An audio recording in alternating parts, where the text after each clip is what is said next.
Дорогие друзья, я приветствую вас из солнечной Испании. Благодарю всех за интерес к моему каналу. Особое спасибо за лайки и комментарии. И отдельное спасибо моим постоянным зрителям за поддержку. Спасибо, друзья!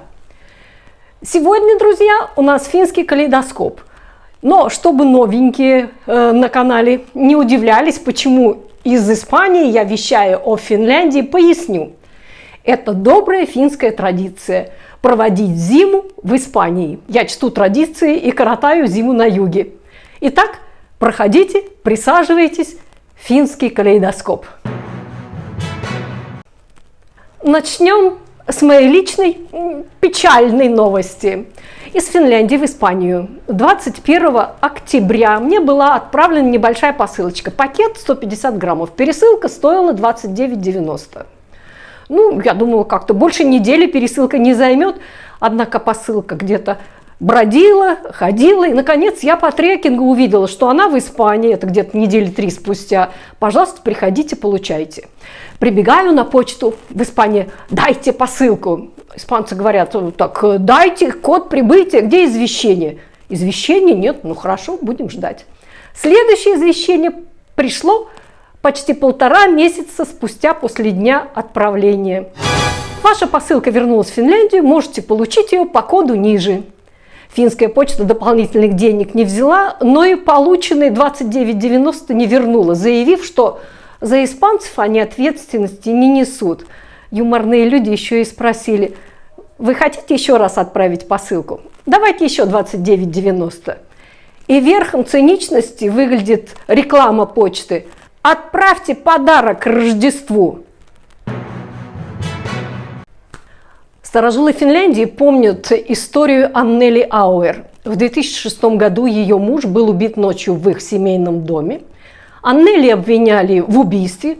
Дело длилось несколько лет, потратились миллионы евро, ей дали пожизненное, потом оправдали за недостатком улик и после 3 лет заключения освободили в 2012 году, выплатив компенсацию больше $500 000 евро за моральный ущерб и потерю свободы. Она требовала 2,5 миллиона евро. В 2013 году ее вместе с новым другом посадили за сексуальные преступления в отношении 4 детей Аннели Ауэр. Аннели получила 7 лет, ее друг 10 лет. Теперь новый поворот в этом бесконечном деле. Дети подросли и отказались от своих показаний, заявив, что ничего не было. Верховный суд отменил приговор Аннели Ауэр за преступление на сексуальной почве. Дело будет возвращено в окружной суд в Варсинай-Суоми для нового рассмотрения. Запасаемся попкорном. Выйдет ли Аннели из тюрьмы с новыми хорошими компенсациями? 7 лет уже отмотала, пахнет миллионами. И широкой улыбкой: жизнь удалась. Кстати, адвокат у нее Марко Фредман, о нем я уже неоднократно упоминала. Начался суд над гражданином России Воиславом Торденом, бывшим командиром ДШР «Гарусич». У меня есть видео о нем, ссылка в описании. Его обвиняют в военных преступлениях на Украине в 2014 году. Прокурор требует пожизненного. Суд продлится до конца января будущего года. Защищает Тордена знаменитый цыган, адвокат Хейки Лампела. Если Тордену дадут пожизненное, значит, он будет отбывать его в комфортной финской тюрьме-санатории за счет финских налогоплательщиков. А потом останется в Финляндии по гуманитарным соображениям, ведь его жена и дети уже живут в Финляндии по учебной визе мамы. Финский суд – самый гуманный суд в мире.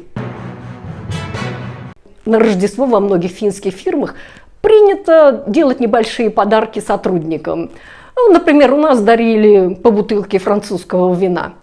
На некоторых фирмах ничего не дарят, а на некоторых пошли дальше и проявили творческий подход. Одна из частных охранных компаний объявила сбор на подарки владельцам фирмы, что вызвало насмешки у сотрудников. Я работала как-то в одной финской фирме, там однажды прихвостни пошли по кабинетам собирать деньги на день рождения владельца фирмы. Нас в кабинете было 2. Я дала 1 евро со словами: за двоих. И мы с Имриком, Имре, привет, с чистой совестью пошли есть торт. Уплачено! Но потом я вообще перестала участвовать во всяких каких-либо сборах. Особенно мило, когда деньги соберут по всем этажам, а угощение, извините, только для своего отдела. В офисе 200 человек. Спасибо, дорогие, я пойду и выпью кофе за ваше здоровье в кафе, но денег не дам. Лично я, когда у меня был повод для радости, безвозмездно выставляла угощение коллегам. Пожалуйста, торт, кофе, разделите мою радость. Угощайтесь. А вы даете деньги на подарки начальству? Получено разрешение на строительство новой университетской больницы в Тампере. Стоимость проекта составляет около 745 миллионов евро. Чтобы освободить место для строительства, будут снесены 3 здания общей площадью больше 12 тысяч квадратных метров. Начало строительства намечено на 2026 год и займет строительство около 6 или 7 лет. В Финляндии многие задаются вопросом, почему одной группе любителей дано право убивать ради развлечения? Почему охотники убивают животных, которые им не нужны? По статистике Агентства природных ресурсов Финляндии в 2023 году от рук охотников погибло около 46 тысяч лисиц, 16 тысяч куниц и 9 тысяч барсуков. Эти животные больше не имеют рыночной ценности меха, а мясо не употребляется в пищу человеком. Большинство этих животных живет в лесах, не причиняя человеку никакого вреда, скорее наоборот. Почему же охотникам дано право ради развлечения убивать этих очень полезных для баланса природы животных? Кто-то может назвать более мерзкое хобби, чем убийство ради развлечения. Еще заметим, что каждый год многие охотники отстреливают собственных собак, потому что, по их мнению, они больше не пригодны для их использования по назначению. У меня есть видео с трагическим положением охотничьих собак галго в Испании. Ссылка в описании, но слабонервным лучше не смотреть. Ночью, со среды на четверг, в городе Эспо произошло убийство. 20-летний мужчина был застрелен в общественном месте в квартале Кристинмяки района Сувела, который сайт муниципалитета описывает как уютный мультикультурный район, в котором 40% населения составляют иммигранты, а в школах района ученики говорят на десятках языков. В полиции заявили, что расследуют возможные связи с деятельностью уличных банд и преступных сетей. Поэтому расследование передано в Хельсинки в отдел уличных банд. Это первое убийство, переданное в отдел уличных банд. Подробности не сообщаются. Полиция просит тех, кто что-либо знает об этом, связаться с ней по электронной почте или по телефону. Финляндия вырвалась в лидеры ЕС по ожирению среди людей старше 16 лет. Финляндия заняла почетное 2-е место в этом соревновании. 59,5% жителей страны старше 16 лет имеют избыточный вес, а 26,8% страдают ожирением. Только Мальта опережает пока Финляндию. Возрастная группа от 16 до 24 лет имеет наименьший избыточный вес в ЕС, а избыточный вес чаще всего наблюдается у людей в возрасте от 65 до 74 лет. В связи с угрожающей тенденцией жиреть, в Финляндии опубликованы новые национальные рекомендации по питанию.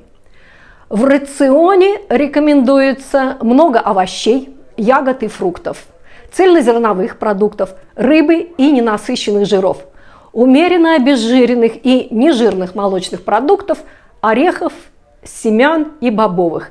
Есть как можно меньше мясных продуктов, сладких напитков, продуктов с высоким содержанием сахара и соли, а также зерновых продуктов с низким содержанием клетчатки. В день рекомендуется съедать от 500 до 800 и более грамм овощей, корнеплодов, фруктов и ягод. Продукты внизу пищевой пирамиды можно есть в изобилии и ежедневно. Наверху реже и реже. По алкоголю ничего не сказано, но врачи говорят, что безопасного количества алкоголя нет. Алкоголь – зло. И прежде чем попрощаться, дорогие друзья, приглашаю вас прогуляться по рождественской Малаге. Благодарю за внимание и до новых встреч. Всем пока!